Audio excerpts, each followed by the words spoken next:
Ну, давайте яшчэ некалькі слоў я скажу пра Канстанцыю Буйло, таксама маладая, прыгожая жанчына. Я думаю, што, можа быць, вы ведаеце, хто напісаў гэты верш «Люблю наш край», старонку гэту.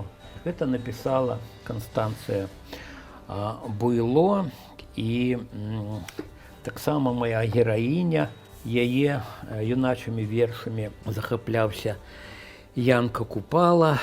Ён, от я працытую, в адным з лістоў пісаў: «Пішыце яшчэ і яшчэ», і прысвяціў зусім юнай гэтай паэтцы верш «Моя думка». Ён стаў рэдактарам Купала першай ж кнігі «Курганная кветка», якую аформіў наш славуты мастак Язэп Драздовіч.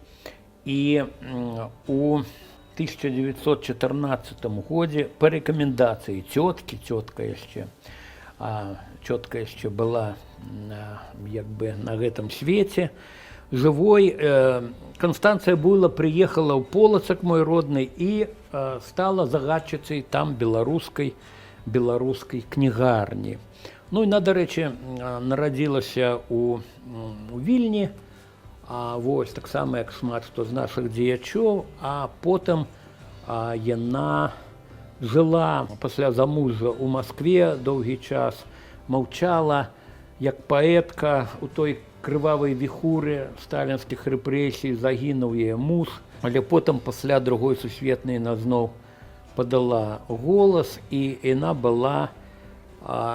была рашучай праціўніцай таго, каб у 1968 годзе адзначаць, ёй прапаноўвалі з Беларусі адзначыць яе юбілей. Яна напісала ў лісце ў Саюз беларускіх пісьменнікаў, што адзначаць, што з плеяды нашых пісьменнікаў адна засталася, як сасна на галявінцы, хістацца над магілою сечаных дрэваў. Маецца на ўвазе тыя рэпрэсіі, якія забралі кветень беларускай літаратуры ў 30-е гады. Пахаваная яна у Беларусі, паводле яе жадання, ў мястэчку Вішнева, старажытным беларускім мястэчку Вішнева, на Валожыншчыне.